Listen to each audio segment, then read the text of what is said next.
Are there any other votes?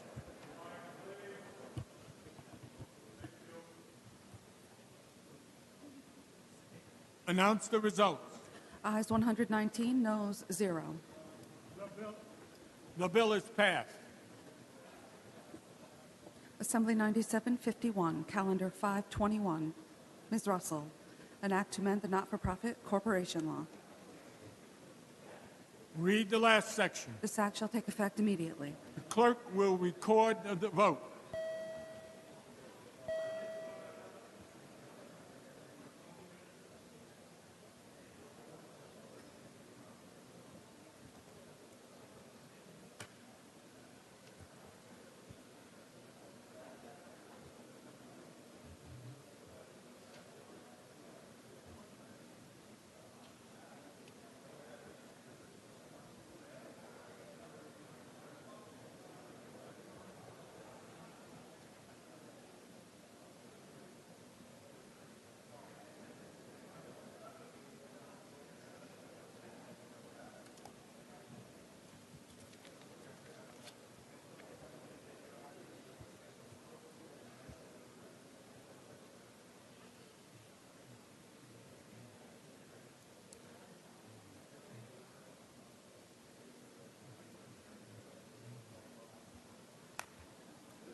It's a small world, after all.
Are there any other votes? Announce the results. Ayes 109, noes 0. The bill is passed. Assembly 9756, Calendar 522. Mr. McGee, an act to amend the Agriculture and Markets Law and the Economic Development Law. Read the last section. This act shall take effect immediately. Clerk will record the vote. Mayor.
Are there any other votes?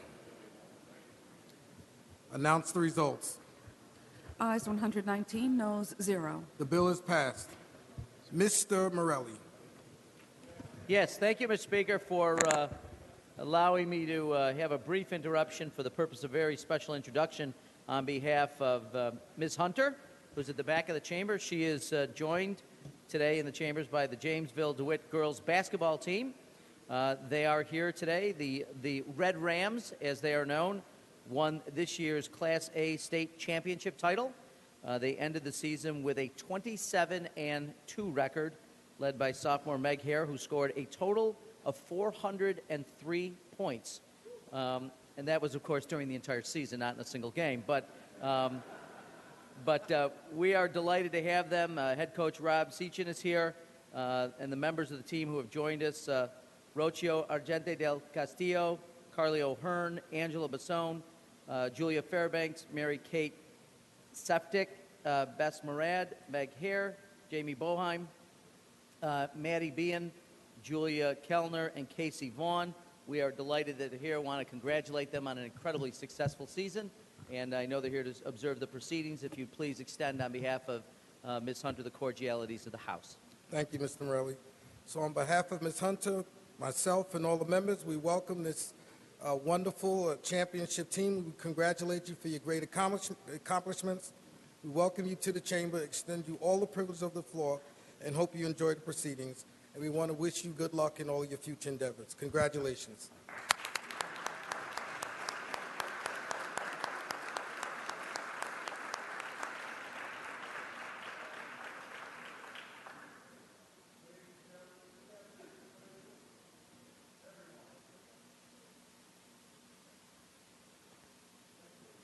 Mr. Morelli.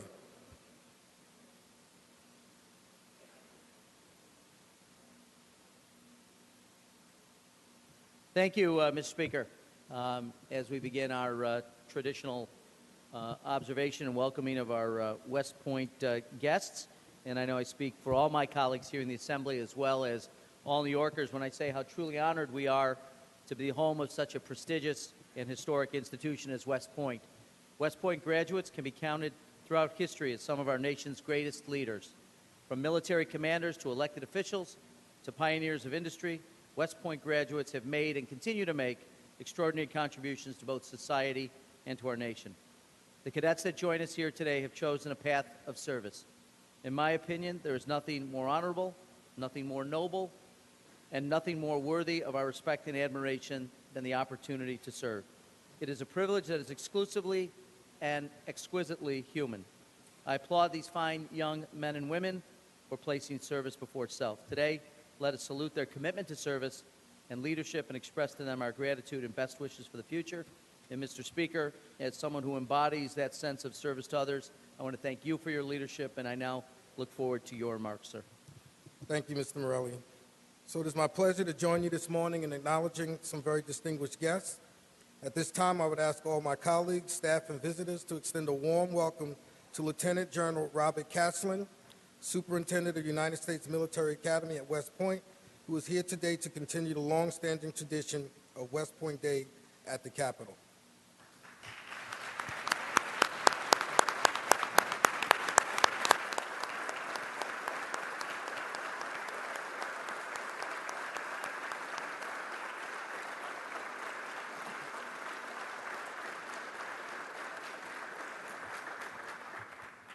Superintendent Caslin is joined by Command Sergeant Major David Clark,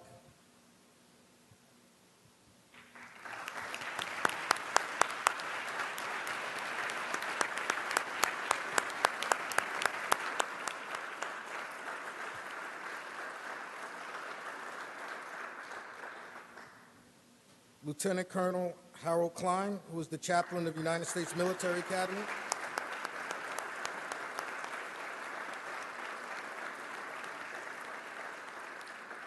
and is also a distinguished alumni of the Academy. So on behalf of all the members and the communities we serve across this great state, it is my great honor to welcome you to the People's House of the New York State Legislature. Since 1802, the United States Military Academy at West Point has stood tall and proud in our beautiful Hudson Valley. In its 214 years, the Academy has embodied the spirit of duty, honor, and country, and its threads are deeply woven into the fabric of our nation's history. The young men and women who enter West Point represent the best and brightest of their communities. Generations of cadets have graduated to join the long gray line of distinguished alumni who have been decorated leaders on the battlefield, in the Situation Room, and in countless other arenas. 64 years ago, the state legislature adopted the very first West Point Day resolution. It was sponsored by the late Assembly member James McNamara, a graduate of the West Point class of 1939. In a moment, we will proudly continue this cherished tradition by taking up a resolution honoring the rich legacy of the West Point Military Academy and the role it has played in shaping the history of our state and nation. Superintendent Caslin, honored guests, from the bottom of our hearts, we thank you for joining us here today, for your service, and most of all, for the sacrifices you've endured in the defense of our precious liberty. May God continue to bless you. Thank you again.